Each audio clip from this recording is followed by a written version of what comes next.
മാറുന്ന ട്രെൻഡിനനുസരിച്ച് വീടിന്റെ ഓരോ പാർട്ടും റിനോവേഷൻ നടത്തുന്ന ഈ ഒരു കാലഘട്ടം 100ഓളം വർഷം പഴക്കമുള്ളൊരു തറവാട് അതുപോലെ സംരക്ഷിക്കുകയാണ് പച്ചീരി ഉമ്മർകാക്കയും മകൻ ഷർഫുദ്ദീനും. പാരമ്പര്യമായി തലമുറകൾക്ക് കൈമാറി കിട്ടിയിട്ടുള്ള ഈ വീട് അതുപോലെ സംരക്ഷിച്ചിട്ടുണ്ട്. വീടിന്റെ അകത്തളങ്ങളിൽ ഒരുപാട് കാര്യങ്ങൾ നമ്മൾക്ക് ക്യാമറയിൽ പകർത്താനുണ്ടെങ്കിലും ഒരു കുടുംബം ജീവിക്കുന്ന വീടായതുകൊണ്ട് തന്നെ നമുക്ക് ക്യാമറ കണ്ണുകളായിട്ട് ചെല്ലുന്നതിനൊരു പരിമിതിയുണ്ട്. 3 നിലകളായിട്ട് നിലകൊള്ളുന്ന ഈ വീടിന്റെ മുകൾ ഭാഗങ്ങളൊക്കെ കോൺക്രീറ്റ് ചെയ്യുന്നതിനു പകരം മരവും മണ്ണൊക്കെ ഉപയോഗിച്ചിട്ടാണ് നിർമ്മിച്ചിട്ടുള്ളത്.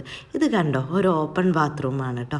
ഓപ്പൺ കിച്ചൺ, ഓപ്പൺ ബാൽക്കണി എന്നൊക്കെ കേട്ടിട്ടില്ലേ, അതുപോലെ ഒരു ഓപ്പൺ ബാത്റൂം. എനിക്ക് ഏറെ കൗതുകം തോന്നിയത് ഈ പത്തായം കണ്ടപ്പോഴാണ് കേട്ടോ. സാധാരണ പത്തായത്തിന് ജനലുകളൊന്നും ഉണ്ടാവാറില്ല. അതിലാണ് ആ ഒരു കുടുംബത്തിന്റെ വിളവെടുപ്പൊക്കെ കഴിഞ്ഞാൽ ധാന്യങ്ങളൊക്കെ ശേഖരിക്കട്ടോ. പിന്നെ ഈ ലോക്ക് സിസ്റ്റം നോക്ക്, ഈ ഡോർ വെറൈറ്റി ആയില്ല. ഇന്നത്തെ പോലെ ഹാൻഡിൽ ലോക്കൊന്നും അല്ല കേട്ടോ, വുഡ് കൊണ്ട് തന്നെ ഒരു ലോക്കൊക്കെ ഉണ്ടാക്കിയിട്ടുള്ളതാണ്. പണ്ടത്തെ വീടിന്റെ ആ ഒരു സ്റ്റൈൽ എന്ന് പറയുന്നത്. എത്രയോ തലമുറകളുടെ വൈകാരിക നിമിഷങ്ങൾക്ക് സാക്ഷ്യം വഹിച്ചൊരു വീടാണ്. ഇതൊന്ന് ഓർത്ത് നോക്കി. 100 വർഷം എന്ന് പറയുമ്പോൾ കൗതുകം തന്നെയാണ്. ഈ തറവാട്ടില് 3 തലമുറ കഴിയുന്നുണ്ട്. ഉമ്മർകാക്കയും മകൻ ഷർഫുദ്ദീനും പിന്നെ അവരുടെ മകളും. ഏറ്റവും സന്തോഷം തോന്നുന്ന കാര്യം, ഒരുപാട് മോഡേൺ ഐഡിയാസ് വന്നിട്ടും ഇവരിത് ഇതുപോലെ സംരക്ഷിക്കുന്നു എന്നുള്ളതാണ്. കാലം മാറുമ്പോൾ കോലം മാറുന്നല്ലേ, പക്ഷെ എല്ലാം അങ്ങനെ കോലം മാറ്റത്തിനൊന്നും വിട്ടുകൊടുക്കണ്ടെന്ന് തെളിയിക്കുന്നതാണ് ഈ ഒരു വീടും ഈ വീടിന്റെ ഭംഗിയും.